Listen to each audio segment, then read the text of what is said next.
नदी में अगर नाव है तो हम अपने मंजिल तक पहुंच सकते हैं। नदी में अगर नाव है तो अपनी मंजिल तक हम पहुंच सकेंगे और पहुंच जाएंगे। शरीर में अगर पांव हैं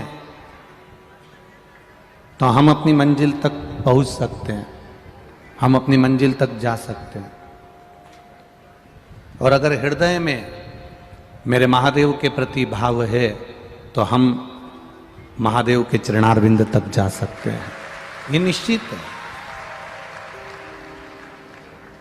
आज इस कथा में एक बेटी ऐसी बैठी है जिसकी आंख की रोशनी चली गई थी, पर उसका विश्वास नहीं गया था। आंख की रोशनी जरूर चली गई थी और डॉक्टरों ने कह दिया था इसकी रोशनी चली गई, अब ये कब आएगी इसका कोई भरोसा नहीं। और उस बेटी का विश्वास नहीं गया, उस बेटी का भरोसा नहीं गया। टीवी पर कथा सुन रही होगी और उसने अपने पिताजी से माताजी से कहा कि मुझे केवल शंकर जी पर चढ़ा हुआ जल ला कर दे दिया करो, मैं आंखों में लगा लूंगी। सीहोर वाला महाराज कहता है कि बाबा 3 महीने में देता है तो मुझे भी मेरी आंख की रोशनी वापस देगा। डॉक्टरों ने रिपोर्ट निकाली, उसमें लिखा कि इसकी रोशनी आने की कोई गारंटी नहीं है, कब आएगी उसका कोई भरोसा नहीं है, आएगी भी कि नहीं आएगी उसका कोई भरोसा नहीं, उसका कोई भरोसा नहीं। पर उस बेटी ने हिम्मत नहीं हारी। कथा के पंडाल में वो बेटी बैठी होगी, उसका नाम सुप्रिया प्रकाश रामाणी, रहीवासी संभाजी नगर की है, छत्रपति संभाजी। आप ही हैं? अब दिखना प्रारंभ हुआ है? आओ एक बार ऊपर आ जाओ, आ जाओ।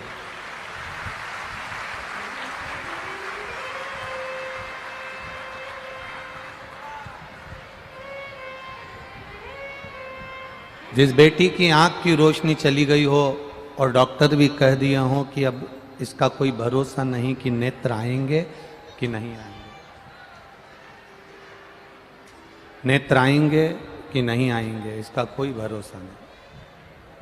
अब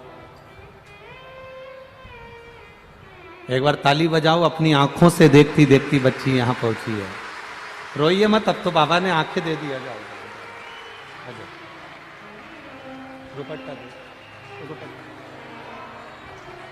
अब दिख रहा है ना, पूरा दिखने लगा बस। अब रोना नहीं है, अब तो मुस्कुराना है। बाबा ने आंखें वापस कर दी ना, बस खुश हुई है। एक बार जोरदार ताली बजाओ जिस बेटी के नेत्र देवाधिदेव महादेव ने वापस दे दिए।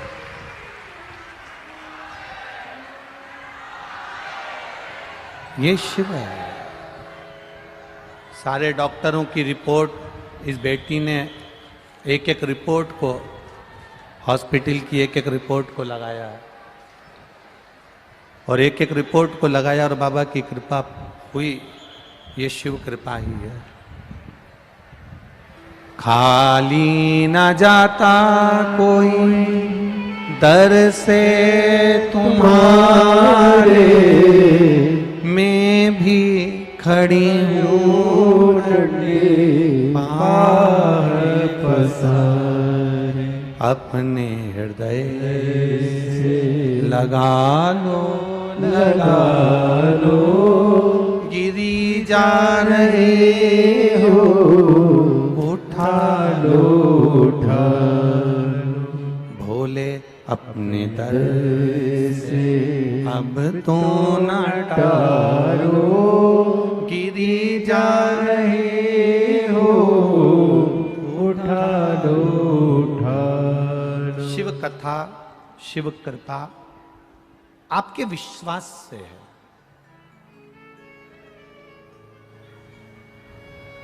आज साउंड बहुत अच्छा है, उसके लिए जोरदार ताली एक बार।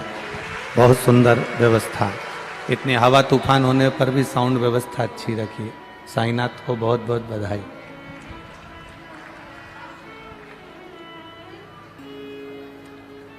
नदी में नाव, शरीर में जम के बोलो पांव, और कथा में भाव। बस अगर ये दड़ी हो गया तो समझो शिव को मिलने में देरी नहीं है, वो मिलेगा जरूर, प्राप्त जरूर होगा। इस बेटी ने अपने पत्र में लिखा कि बस मेरे माता पिता को मैंने एक ही शब्द कहा है कि बस एक काम करना कि शिव जी पे चढ़ा हुआ जल ला कर देना, मैं उसको नेत्रों से लगाऊंगी। और शिव जी से चढ़ा हुआ जल नेत्रों से लगाना जो प्रारंभ किया है, बाबा की कृपा से ही वो नेत्र वापिस प्राप्त हुआ है। आप विश्वास के साथ में मंदिर जा रहे हो, एक लोटा जल भगवान देवाधिदेव महादेव को चढ़ा रहे हो, आप भगवान शंकर की आराधना कर रहे हो, शिव भक्ति में डूबे हुए हो, तो ये विश्वास मानकर चलना कि बाबा आपके हाथ को पकड़ेगा जरूर और वो पार करेगा जरूर। पर यदि आप विश्वास को डोला रहे हो, आप भरोसे को डोला रहे हो, भरोसा आपका टूट रहा है, जैसे एक व्यक्ति समोसे के अंदर का मसाला निकाल के खा रहा था।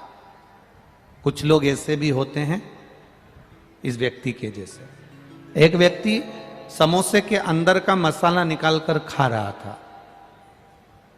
किसी ने उससे पूछ लिया, तू अंदर का मसाला मसाला खा रहा है, ये बाहर का क्यों नहीं खा रहा? केवल अंदर का मसाला मसाला खा रहा है, बाहर का क्यों नहीं खा रहा?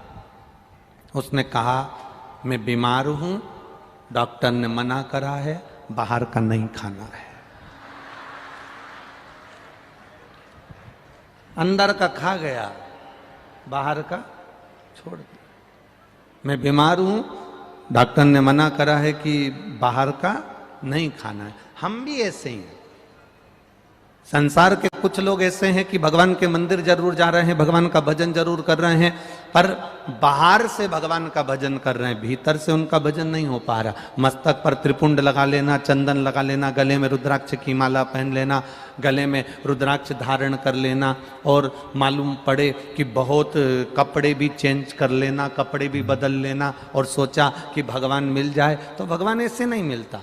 शिव महापुराण की कथा कहती है, कपड़ा बदलने से कभी मेरा भोलेनाथ नहीं मिला, कलेजा बदलने से मेरा भोलेनाथ मिल जाता है। कपड़ा बदलने से मेरा परमात्मा कभी नहीं मिलता है। वो उसको आप सोचें कि कपड़ा बदलने से मिल जाएगा। अगर कपड़ा बदलने से भगवान मिलता होता तो शोरूम में पुतले रोज नए नए कपड़े पहनते हैं।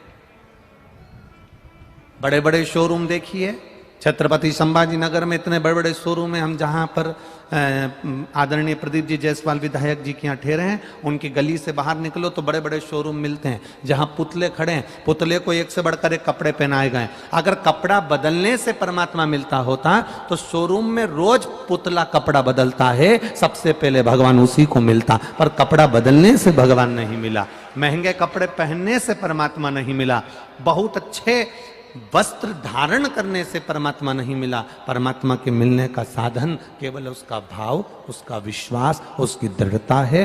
दृढ़ता के बल पर परमात्मा मिल जाता है, भरोसे के बल पर परमात्मा मिल जाता है। आपका विश्वास कितना दृढ़ है, आपका भरोसा कितना दृढ़ है, आप कितने विश्वास के साथ में डूबे हुए हो, आप कितने भरोसे के साथ में डूबे हुए हो। मूल वह है, मूलता उसकी।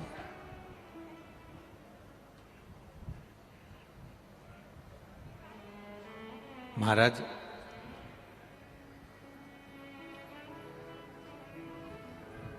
आपका विश्वास जब घर से एक लोटा पानी लेकर जब निकल कर जाऊं ना, घर से जब एक लोटा जल लेकर निकल कर जाओ, अपने घर का एक लोटा पानी महादेव के मंदिर में लेकर जाओ, उस समय पर तुम्हारे मन में ये आना चाहिए कि मेरी जिंदगी का सारा दुख और तकलीफ और कष्ट मैं महादेव को छोड़ने के लिए जा रही हूं, महादेव के चरणों में देने के लिए जा रही हूं। मेरे जीवन का सारा दुख मैं महादेव को सुनाने के लिए जा रही हूँ। मेरे जीवन की सारी तकलीफें मैं भोलेनाथ को कहने के लिए जा रही हूँ। मेरे जीवन का सारा कष्ट मैं महादेव को बताने के लिए जा रही हूँ। मेरे जीवन की सारी तकलीफें, सारा दुख मैं महादेव को बताने के लिए जा रही हूँ। तुम्हारे भीतर ये भाव प्रकट होना चाहिए कि मैं अकेली नहीं हूँ, मेरे साथ में देवाधिदेव महादेव कदम से कदम मिलाकर चल रहे हैं।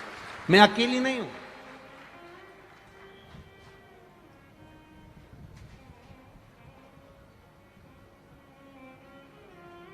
ये कदम से कदम मिलाकर मेरा देवाधिदेव महादेव चल रहा है, कदम से कदम मिलाकर मेरा भोलेनाथ चल रहा है।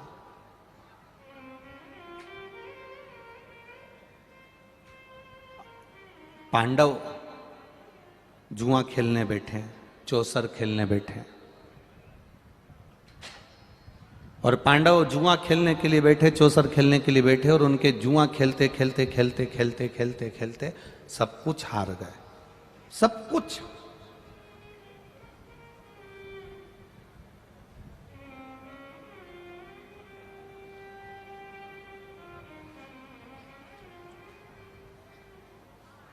ये पांडव जुआ खेलते खेलते सब कुछ हार गए। जब सब कुछ पांडव हार गए, रोते हुए उस जुए के पंडाल में से बाहर निकले, उस सभा में से बाहर निकले, रो रहे थे। मेरा द्वारकाधीश बाहर खड़ा था, इंतजार कर रहे थे, क्योंकि ये कह कर गए थे जब तक तुम्हें बुलाए नहीं तब तक तुम अंदर आना नहीं। भगवान बाहर ही खड़ा था।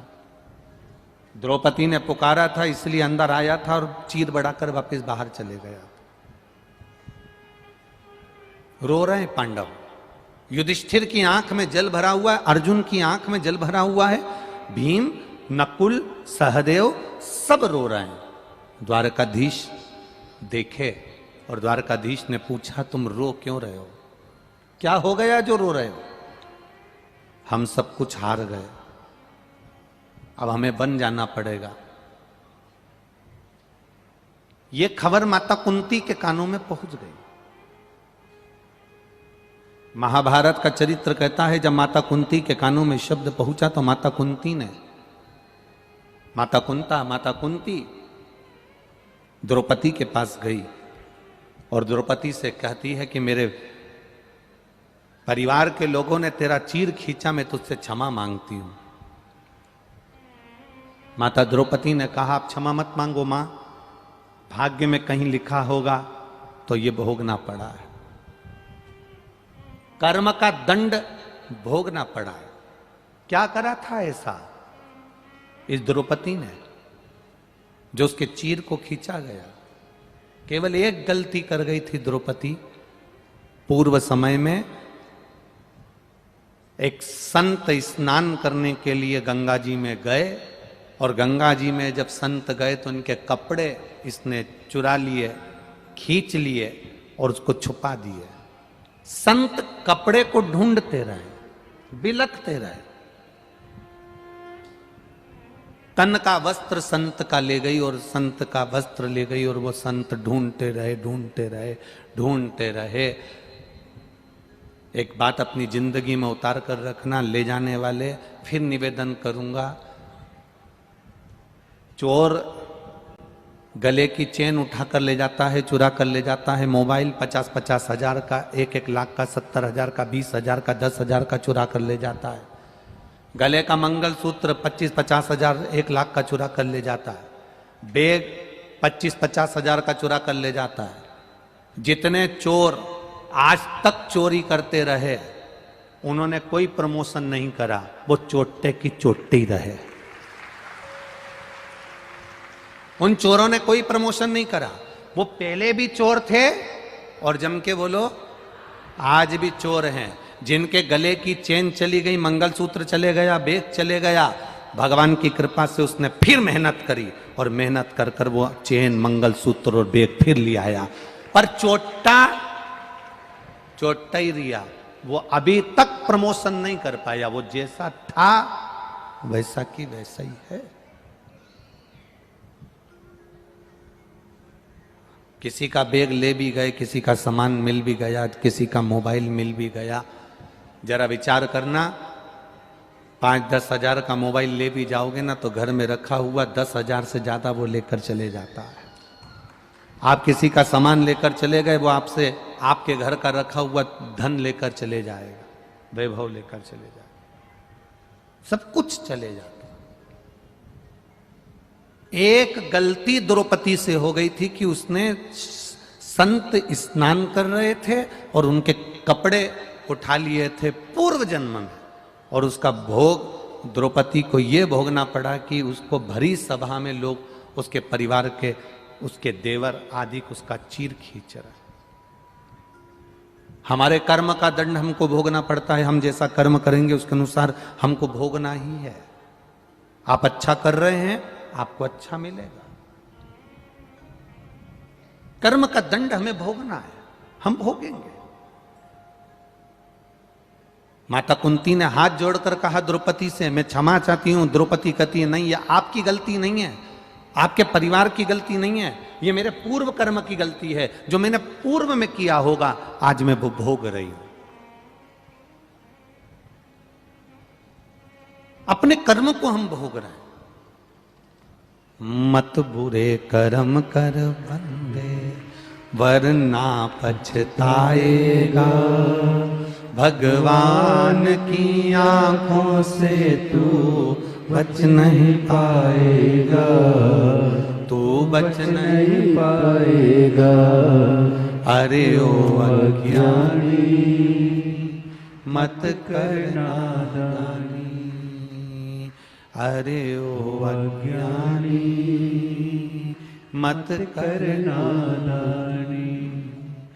तेरे कर्म का फल भी तू ही पाएगा, जैसा किया तूने तेरे आगे आएगा।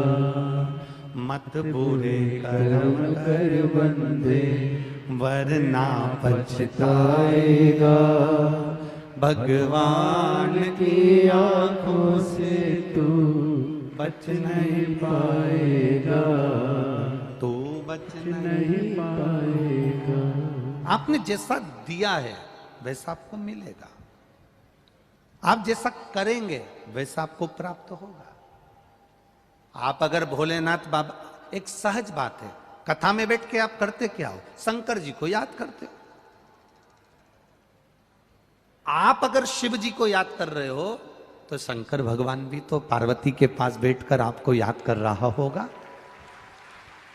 आपने याद किया, उसने सुना, आपने हृदय से उसको पाने का प्रयास किया, वो मिला, प्राप्त हुआ। अविरल भक्ति को धारण करा। द्रौपदी कहती है, ये मेरे कर्म का दंड है जो मुझे भोगना पड़ेगा। माता कुंती ने भगवान कृष्ण को बुलाया और माता कुंती ने भगवान कृष्ण से पूछा, मेरे बेटे वन वन जाएंगे, जंगल जंगल में जाएंगे, क्योंकि सब कुछ हार गए, अब जो चले गया वो वापिस कैसे मिलेगा? कर्जा हो गया, चूकेगा कैसे? किराए के मकान से निकलकर हम अपने मकान में कब पहुंचेंगे? बड़ी बीमारी हो गई, कैंसर जैसा रोग हो गया, लीवर किडनी खराब हो गए, थायराइड हो गया, कहीं सोरेसिस हो गया, ये शरीर में इतने रोग है गए, कहीं आंख की रोशनी चली गई, कहीं श्रवण शक्ति चली गई, कहीं कंठ के अंदर मालूम पड़े गांठें पड़ गई, कैंसर जैसा रोग हो गया। इससे हम छूटेंगे कैसे? हमारा दुख कटेगा कैसे? हम किसके पास जाएं कि हमारा दुख कट जाए? बहुत सारे महाराज मिलेंगे, बहुत सारे मिलेंगे तुमको जो कहेंगे हमारे पास आकर बैठो, हम तुम्हें ये दे देंगे, तुम्हारा दुख कट जाएगा, हम तुम्हारे लिए ऐसा कर देंगे, तुम्हारा दुख कट जाएगा, हम तुमको ये बता देंगे, तुम्हारा दुख कट जाएगा। शिव महापुराण की कथा कहती है, शंकर भगवान 24 घंटे शमशान में रहते हैं। भोलेनाथ जी कहते हैं कि मुझसे बड़ा दुनिया में कोई तंत्र जानने वाला नहीं होगा। पार्वती, मुझसे बड़ा दुनिया में कोई मंत्र जानने वाला नहीं होगा, मुझसे बड़ा दुनिया में कोई अघोरी नहीं होगा, और मुझसे बड़ा दुनिया में कोई ज्योतिषाचार्य नहीं होगा। जो राम जी के जन्म लेने पर ज्योतिषी करने पहुंच गए, जो भगवान कृष्ण के जन्म लेने पर भगवान कृष्ण के यहां ज्योतिषी करने पहुंच गए, जो संपूर्ण ब्रह्मांड में अघोरी भी वही है, तंत्र भी उसी का है, मंत्र भी उसी का है, साधना भी उसी की है, सब कुछ उसी का है। तो उससे बड़ा तंत्र मंत्र साधना विद्या करने वाला कोई दूसरा क्या होगा, जो 24 घंटे शमशान में रह रहा।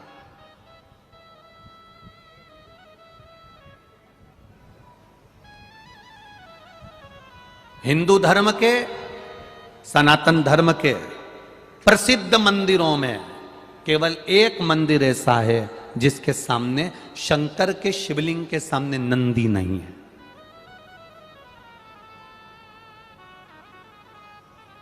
पूरे भारत की भूमि के हिंदू धर्म, सनातन धर्म के सारे प्रसिद्ध मंदिरों में एक मंदिर ऐसा है कि शंकर भगवान के शिवलिंग के सामने नंदी नहीं है। क्यों नहीं है, क्या कारण है? वो केवल दुनिया का एक ही मंदिर है, वो एक ही जगह है, वो है अमरनाथ की गुफा, जिसके सामने नंदी नहीं। कौन से महादेव? जम के बोलो जरा। अमरनाथ। अमरनाथ बाबा के सामने नंदी नहीं है, क्योंकि भोलेनाथ पार्वती जी को जब अमर गुफा में बैठकर ज्ञान दे रहे थे तब नंदी को भी छोड़ दिया था, गले के सांप को भी छोड़ दिया था, चंद्र को भी छोड़ दिया था। यहां तक है कि भगवान ने गंगा को भी संजो कर एक जगह पर रख दिया था जब पार्वती को ज्ञान उपदेश दिया जा रहा था। अमरनाथ की गुफा में जब देवाधिदेव महादेव पार्वती को ज्ञान उपदेश दे रहे थे, सब कुछ छोड़ दिया। नंदी ने कहा था आप गुफा के अंदर जाकर बैठ जाओगे, मैं अंदर नहीं जा सकता, मेरे लिए आज्ञा क्या है? भगवान कहते हैं जब तक मैं गुफा में बैठा रहूं तू बाहर रहना। लोग जल चढ़ाएंगे, मेरी आराधना करेंगे। शिवजी के मंदिर में शंकर भगवान मंदिर के अंदर हैं और नंदी बाहर है। उसका केवल एक कारण है कि महादेव अगर मंदिर छोड़कर, कैलाश छोड़कर, शमशान छोड़कर, साधना छोड़कर नहीं जा पाते हैं तो उन्होंने नंदी से कह दिया सबके दुख मिटाने के लिए तुझे उनके द्वार तक पहुंचना है। सबके दुख मिटाने के लिए तुझे उसके द्वार तक पहुंचना है। आप शंकर भगवान को एक लोटा जल चढ़ाते हो, उस जल की साक्षी कौन देता है? तुम्हारी शादी होती है, फेरे होते हैं, शादी की साक्षी कौन देता है? साक्षी देने वाले दो हैं, एक अग्निदेव, दूसरा ध्रुव तारा। कौन देता है? ध्रुव तारा। पहले ऐसा नियम था, अब यहां पर महाराष्ट्र में है कि नहीं हमें नहीं मालूम। पहले लड़का लड़की की शादी होती थी तो खवास आता था, नाई आता था, लड़का लड़की का ऐसा सिर मिलाता था और उनको ध्रुव तारा दिखाता था। महाराष्ट्र में ऐसा है कि नहीं है पता नहीं हमको, है कि नहीं? इधर है ना, कहीं कहीं होगा ऐसा। तो ध्रुव तारा साक्षी होता था। उस वरकन्या के विवाह की साक्षी ध्रुव तारा देता था, साक्षी थी उसकी। आप एक लोटा जल जब देवाधिदेव महादेव को चढ़ाते हैं, आपको नहीं मालूम कि शंकर जी नेत्र बंद करके बैठे हैं पिंडी के अंदर, शिवलिंग के अंदर, कि शंकर जी नेत्र खोल कर बैठे हैं, आपको नहीं मालूम। आपने तो शंकर जी को जल चढ़ा दिया, पर तुम्हारे जल चढ़ाने की साक्षी कौन देता है? जो सामने बैठा हुआ है मंदिर के बाहर। कौन? नंदी। वो तुम्हारी साक्षी दे देता है।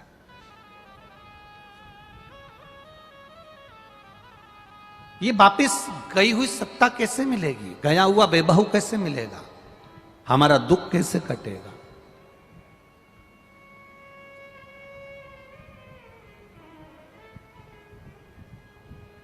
कौन आएगा अंत समय में जो हमारी सुन ले? अंत समय प्रभु आना पड़ेगा, वचन दिया तो निभाना पड़ेगा। आए ना आए प्रभु कुटुंब कबीरा, अंत समय प्रभु आना पड़ेगा।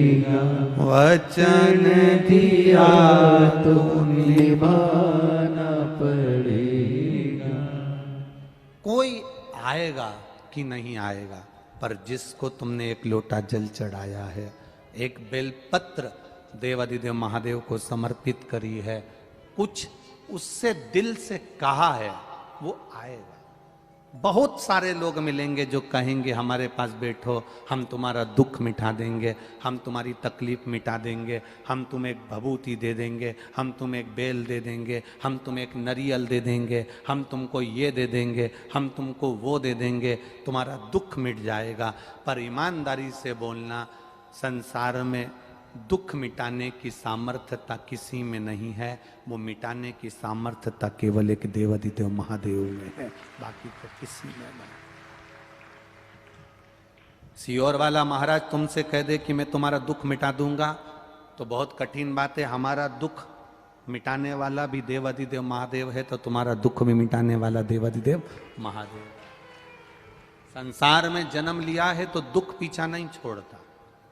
तुम्हारे घुटने दुखते हैं तो हमारे भी दुखते होंगे, तुम्हारा सिर दुखता है तो हमारा भी दुखता होगा। बोलो सही है कि गलत है? हम कोई वीआईपी रूप से टपके तो नहीं है कि भगवान ने हमको अलग से नीचे टपका दिया। मानव की देह हमारी भी है, तुम्हारी भी है। तुम 2 रोटी खाते हो, हम भी 2 रोटी खाते हैं। तुमको चिमटी खोड़ेंगे तो दर्द होगा, हमको चिमटी खोड़ेंगे तो दर्द होगा। जैसे तुम हो वैसे हम हैं। बस हमने एक काम करा, अपनी पूरी जिंदगी, पूरा जीवन हमने बाबा पर छोड़ दिया, पूरा जीवन। नीलकंठ दर्शन करने के लिए जब हरिद्वार कथा थी तो नीलकंठ दर्शन करने के लिए गए थे। जाते समय भी भगवान का नाम जप रहे थे, आते समय भी जप रहे थे। ड्राइवर की नींद लग गई, इधर गंगा इधर पहाड़, छोटा सा रास्ता नीलकंठ का, आप लोग गए होंगे, देखा होगा। उस छोटे से रास्ते में सबसे ऊपर से बस निकले ही थे और गाड़ी पलटी खा गई, पहाड़ पर चढ़ गई। लुढ़कते लुढ़कते लुढ़कते लुढ़कते 2 बार लुढ़की, बस तीसरी बार लुढ़कती तो नीचे जाती। पर अपने आप को उसके भरोसे छोड़ दिया, उसके ऊपर छोड़ दिया। अब वो अच्छा रखे बुरा रखे, जैसा रखे वो रखे। बस गाड़ी पलटी, थोड़ा चक्कर आया, गिर गए। इतना स्मरण जरूर रहा कि एक कोई पुरुष और एक नारी सुंदर सफेद कपड़े में दोनों थे, उन्होंने कांच में से तोड़कर हमको बाहर निकाल दिया और जो थे सबको बाबा। इतना जरूर स्मरण है, बाकी का कुछ नहीं। उत्तराखंड के मुख्यमंत्री जी ने भी उस समय पर बातें करी, फिर मिलने का स्मरण हुआ। देखे सब समय की अवस्था के अनुसार उसका स्मरण था। आपसे हम केवल इतना ही कहते हैं, जैसे हमने अपने आप को परमात्मा के भरोसे छोड़ दिया ना, आप भी छोड़ दो। जब आप छोड़ दोगे ना, उसका एक सुख अपने आप देख लोगे, अपने आप।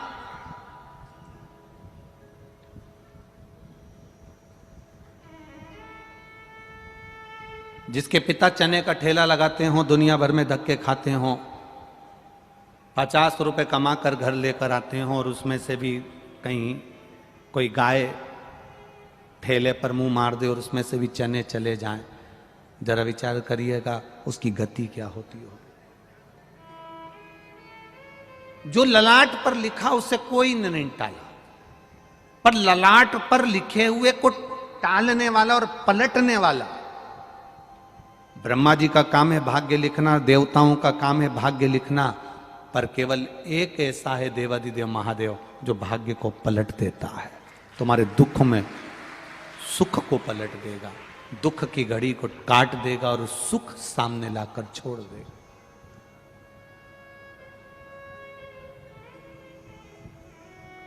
गुटखा खाने वाले के पास रोज बैठोगे तो एक ना एक दिन उसके गुटके में से तुम कहोगे मैं गुटखा नहीं खाता, पर वो कहेगा ले मैं मल के दे देता हूं साफ करके, इसमें तंबाकू है ही नहीं, खा के तो देख।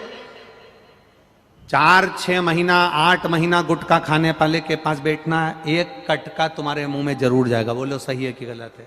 बोलो, जम के बोलो, जाएगा ना? जब कटका मुंह में गया तो धीरे धीरे तुम रोज जाओगे, रोज कहोगे ला एक जरा सा टुकड़ा दे दे मेरा तो खा लूं मैं, और फिर धीरे धीरे मुख में तंबाकू जाना प्रारंभ हो जाएगा। जुआ खेलने वाले के पास बैठोगे, तुम जुआ खेलना नहीं जानते और उसके पास बैठे हो, तो जब पुलिस पकड़ेगी तो तुमको भी पकड़ कर लेकर जाएगी। उसको नहीं मालूम कि तुम नहीं खेल रहे थे। तुम कितना ही खेलो कि मैं जुआ नहीं खेलता, मुझे आता ही नहीं, मैं जानता ही नहीं, पर तू बैठा क्यों उसके साथ? मैं खाने में पीने वाले के साथ बैठे रहोगे, तुम नहीं पियो, मत पियो, पर पीने वाले के साथ बैठे हो और वहां पर खाली गिलास रखा है तो देखने वाला समझेगा कि इसने भी पी होगी। किसी मांस मदिरा की दुकान पर, किसी ऐसी होटल पर जाकर खड़े हो जाओगे जहां पर ऐसा भोजन बनता है और वहां पर तुम बस केवल कुछ मत करो, खड़े ही हो जाओ, उतने में लोगों को लग जाएगा कि इसने गलत खाया। जरा विचार करना, तंबाकू वाले के पास बैठे तो तंबाकू का इल्जाम लगा, दारू वाले के पास बैठे तो दारू का इल्जाम लगा, जुए वाले के पास बैठे तो जुए का इल्जाम लगा, और अगर भजन करने वाले के पास बैठ गए तो लोग कह देंगे तो भजन में डूबा रहता है। इल्जाम लग रहा है कि ये भजन में डूबा रहता है, ये तो पगला हो गया, इसमें तो अक्ल ही नहीं है। जब भी विश्वर वाला महाराज महाराष्ट्र में आता है, लोग पागल हो जाते हैं, लाखों की संख्या में पहुंच जाते हैं, इनमें तो अक्ल ही नहीं है। कितना माइक पे चिल्ला रहा था वो सावन महाराज बेचारा, माइक पकड़ पकड़ के कह रहा था, रे बाहर निकल जाओ रे, बाहर निकल जाओ रे, बाहर निकल जाओ रे, बाहर निकल जाओ रे। आखिरी में पुलिस प्रशासन, कमिश्नर सर को धन्यवाद दूंगा, कलेक्टर महोदय को धन्यवाद दूंगा। उनका फोन आया कि गुरुजी हवा तेज चल रही है, आप एक बार व्यासपीठ के पास आकर बोल दो कि ये सब बाहर निकल जाए। हम तो तुम्हें बाहर निकालने को आए थे, पर करें क्या?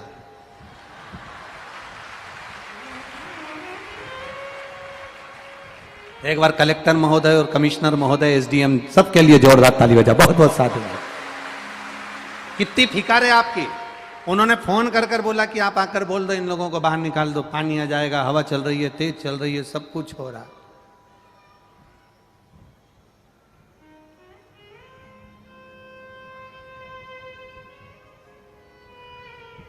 अब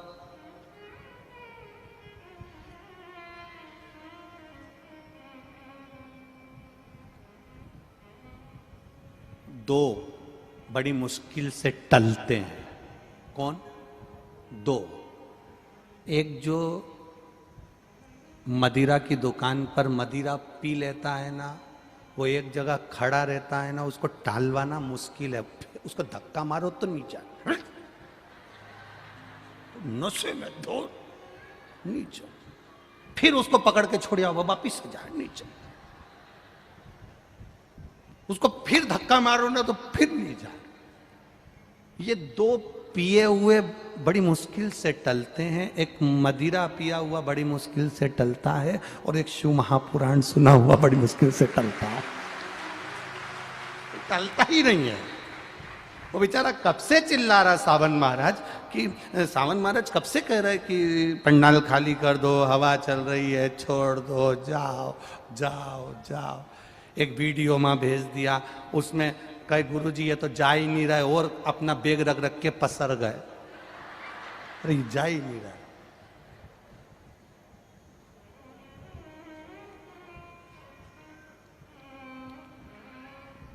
गजब। घर जा जाके नजर उतरवा लेना तुम्हारी हो। गजब स्मरण चित्त हो तुम्हारा।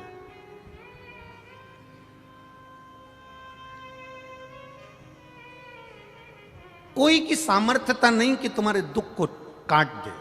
सियोर वाले महाराज की भी सामर्थ्यता, दुनिया में कोई ऐसा महाराज नहीं हुआ जो तुम्हारे दुख को काट दे। हां, तुम्हारे दुख को तुम्हें खुद काटना पड़ेगा, मेहनत करना पड़ेगी, कर्म करना पड़ेगा, और भगवान पर भरोसा कर कर एक लोटा जल चढ़ाना पड़ेगा, तो दुख कटना प्रारंभ हो जाएगा। अपने आप से हमें दुख काटना, अपने आप से। कोई तुमसे कह दे कि हम तुम्हारे यहाँ सोने के हंडे निकाल देंगे, तुम्हारे यहाँ ऐसे मटके भरे पड़े, बस यूं करेंगे और हंडे निकल के आ जाएंगे, तो उनको हमारे सीओर भी भेज देना, हमारे यहाँ भी 2-4 अंडा निकाल जाएगा। कठिन। कर्म करो, विश्वास रख कर करो। एक लोटा जल चढ़ाने जाओ तो विश्वास रख कर जाओ।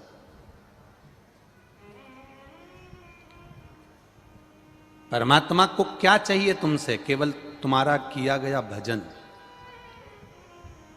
एक पति को पत्नी से क्या चाहिए? एक पति का जन्मदिन आया, शादी की सालगिरह आई, पति पत्नी, पत्नी ने बहुत प्रेम से पति से कहा, आज मैं बड़ी खुश हो गई हूं अपन दोनों की, आज 25वीं शादी की सालगिरह है। 25वीं को कुछ कहते हैं सिल्वर जुबली, हाँ ऐसे ही बोलते हैं ना, सिल्वर जुबली। हाँ 25वीं शादी की सालगिरह, 25। अब 25वीं शादी की सालगिरह, पत्नी ने पति से कहा मैं बड़ी खुश हूं, आपको क्या गिफ्ट दूं? हमेशा आप मुझे गिफ्ट देते रहे हो, मैं क्या गिफ्ट दूं? पति ने केवल एक ही शब्द कहा, गिफ्ट भले मत दे पर मेरी इज्जत करना चालू कर दे। आड़े तेड़े शब्द बोलना बंद कर दे, मेरी इज्जत करना चालू कर। भले गिफ्ट मत दे, क्या करूं उस गिफ्ट का मैं? मालूम पड़े गिफ्ट दे भी दे और मालूम पड़े सम्मान नहीं दे, आदर नहीं दे, 4 लोगों में अपशब्द कहे, ताने दे, तो ऐसा गिफ्ट किसी काम का नहीं कि शर्ट दिला दी ने, पेंट दिला दी ने, सामान दिला दिया। वो गिफ्ट किस काम का? उसमें मूल है आपका विश्वास। शिव जी के मंदिर में जाना तो विश्वास के साथ जाना। कुंती मैया के हृदय में ये दुख हुआ, रोते हुए भगवान कृष्ण ने पांडवों को देखा तो पांडवों ने पूछ लिया, माता कुंती ने भी जाकर द्रौपदी से क्षमा मांगी कि मेरे परिवार वालों ने तुम्हारे साथ गलत किया। पर आज दुख इस बात का है, माता कुंती कहती है, तकलीफ इस बात की है, माता कुंती कहती है कि ये मेरा गया हुआ वैभव, अब मेरे बेटे वन वन घूमेंगे, इनको वापिस राज सिंहासन कैसे मिले?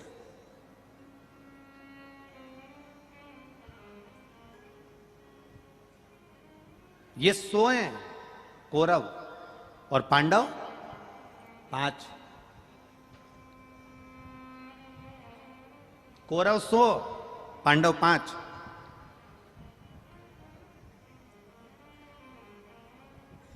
और जहां दम वहां हम। आज की दुनिया है, देख लेते हैं जिसकी सत्ता ज्यादा चल रही हो तो व्यक्ति वहीं पर जाकर डोल जाता है, जिसका वैभव ज्यादा है वहीं पर पहुंच जाता है, जहां जिसकी सत्ता का स्मरण वहां पहुंच जाता है। कहा क्या करा जाए?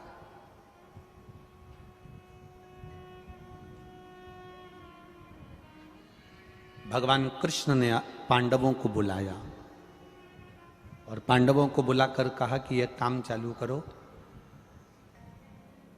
5 में से अगर एक व्यक्ति भी नियम बना ले कि शंकर भगवान को 1 लोटा जल चढ़ाएगा, बेलपत्र चढ़ाएगा, बेलपत्र नहीं मिलेगी तो पत्ती चढ़ाएगा, पत्ती नहीं मिलेगी तो मंदिर की चौखट पर दर्शन करेगा, दर्शन मंदिर के अंदर भी नहीं कर पाया तो शिखर का दर्शन करेगा, पर नियम बना ले, एक कोई सा भी नियम बना ले,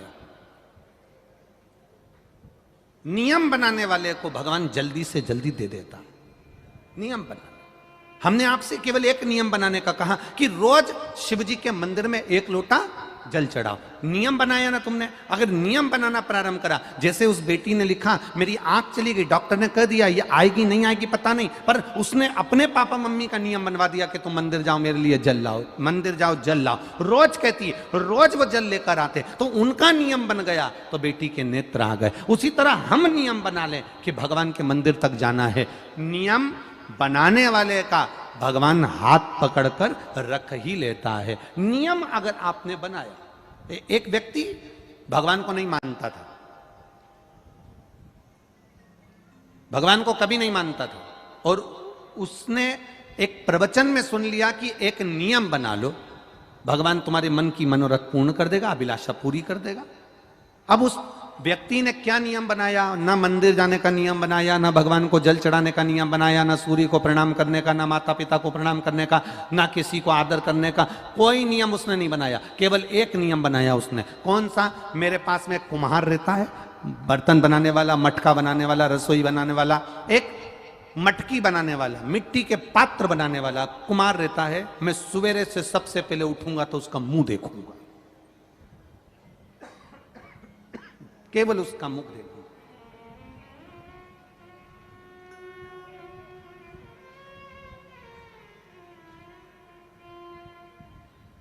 बंद हो गई क्या? चालू कर दो। एक नियम बना लो, और जब एक नियम आप बना लोगे तो उस व्यक्ति ने नियम बनाया कि मेरे पास में कुम्हार रहता है, उस कुम्हार का मैं मुंह देखूंगा जो मट्टी के बर्तन बनाता। अब सुबह से उसका मुंह देखता, रोटी खा लेता। जब तक रोटी नहीं खाता जब तक उसका मुंह नहीं देख लेता, मुंह देखता, रोटी खा लेता। एक दिन कुम्हार कहीं चले गया, इसको दिखा ही नहीं। कुम्हार के घर पर गया। कुम्हार कहाँ गया? तो कि मिट्टी लेने गया। कुम्हार मिट्टी लेने गया था, वहां पहुंच गया वहां। हो रहा है, चालू कर रहा है, कर रहा है। कुम्हार मिट्टी लेने के लिए गया था और पड़ोसी उसको ढूंढते ढूंढते पहुंच गया। अब ढूंढते ढूंढते गया, कुम्हार मिट्टी को खोद रहा था। खोदते खोदते कुम्हार को उसमें से एक हंडा सोने का मिल गया। हंडा मिल गया। इसने हंडा नहीं देखा जो पड़ोसी गया था, ये तो कुम्हार का मुंह देखने के लिए गया था। इसको हंडा दिखा, इसने हंडा हेड़ा। इतने में पड़ोसी ने कुम्हार का मुंह देखा और चिल्ला कर बोल दिया, मैंने देख लिया। अब कुम्हार को लगा इसने हंडे को देख लिया, ये जाएगा राजा के पास में और पूरा पैसा वहां राजा को दिलवा देगा। इससे अच्छा है कि आधा इसको दे दूं, आधा मैं रख लूं। कुम्हार इसके पास गया, घर पहुंचा, भैया तूने जो देखा ले, आधा तू ले ले। और आधा सोने की मुद्रा उसने पड़ोसी को दे दी और आधी खुद रख ली। उस पड़ोसी ने कहा, मैंने सोने की मुद्रा का हंडा नहीं देखा था, मैंने तो तेरा नियम बनाया था कि बस तेरा मुंह देखूंगा। संत ने कहा था, एक नियम अगर कोई बना लेता है उसको पूर्ण परमात्मा कर कर भंडार भर ही देता है, ये निश्चित है। तूने नियम बनाया, मैंने नियम बनाया तेरा मुख देखने का, और मुझे प्राप्त हुआ, सोने की मुद्राएं प्राप्त हो गई। भगवान कृष्ण ने कहा, पांडवों तुम में से अगर एक ने भी नियम बना लिया शंकर भगवान को जल चढ़ाने का, शिव को बेलपत्र चढ़ाने का, शंकर की आराधना करने का, शंकर की पूजन करने का, शंकर भगवान का गुणगान करने का, यदि एक ने भी नियम बना लिया तो ये मेरा विश्वास कहता है, ये मेरा भरोसा कहता है कि तुम्हें अगर वो 100 भी है ना तो वो 0 के बराबर हो जाएंगे और तुम 500 के बराबर हो जाओगे। करो नियम, अपने नियम को मत तोड़ो, अपने नियम को समाप्त मत करो। अब पांडवों ने नियम बनाया। युधिष्ठिर कहते हैं कि भगवान शंकर की पूजन का नियम कौन बनाएगा? युधिष्ठिर कहते हैं मैं बना लेता हूं। इतने में अर्जुन बोले, आपको बहुत काम रहता है, आप नियम मत बनाओ। भीम कहता है मैं दिन भर खाने में लगा रहता हूं, मेरे से भूखा रहा नहीं जाता, मैं नियम नहीं बना सकता। नकुल सहदेव मना कर दिया। अर्जुन ने नियम ले लिया, जब तक महादेव की पूजन नहीं कर लूंगा, जब तक शंकर भगवान के शिवलिंग पर 1 लोटा जल नहीं चढ़ा लूंगा, जब तक शंकर जी की आराधना नहीं कर लूंगा, तब तक मैं भोजन नहीं करूंगा। ये नियम बना लिया। जब तक शिव जी की आराधना नहीं करूंगा, शंकर भगवान को 1 लोटा जल नहीं चढ़ाऊंगा, तब तक मैं भोजन नहीं करूंगा। नियम बना लिया। मेरा आप सबसे निवेदन, एक नियम आप भी बनाओ, सारी समस्या का हल अपने नजदीक में जो शंकर जी का मंदिर हो वहां पर जाकर 1 लोटा जल चढ़ाओ प्रतिदिन। हां, बीच में अगर कहीं कोई काम अड़ गया, कोई तकलीफ आ गई, कोई कारण आ गया, ब्याह शादी हो गए, कोई फंक्शन आ गया, कोई दुख तकलीफें आ जाती हैं, हो जाए, कोई बात नहीं, 5 दिन 7 दिन 8 दिन छोड़ दिया, फिर पर नियम बनाओ। जितने लोग कथा सुन रहे हैं आस्था चैनल पर, जितने लोग कथा सुन रहे हैं फेसबुक यूट्यूब पर, और जितने लोग इस छत्रपति संभाजी नगर की भूमि पर कथा सुन रहे हैं, कि नियम बना लेना कि हमारे घर से 1 लोटा पानी भगवान शंकर के मंदिर रोज जाएगा। मैं जाऊं, चाहे पति जाए, चाहे बेटा जाए, चाहे घर का जाए, पर जाएगा जरूर। वैसे तो नियम बनाओ कि घर का प्रत्येक व्यक्ति 1 लोटा जल शिव जी को चढ़ाए, प्रत्येक व्यक्ति, क्योंकि उसका खाया उसको काम आएगा, तुम्हारा खाया तुम्हें काम आएगा। तुम्हारे दुख को तुम मिटाओगी, उसके दुख को वो मिटाएगा। नियम बना।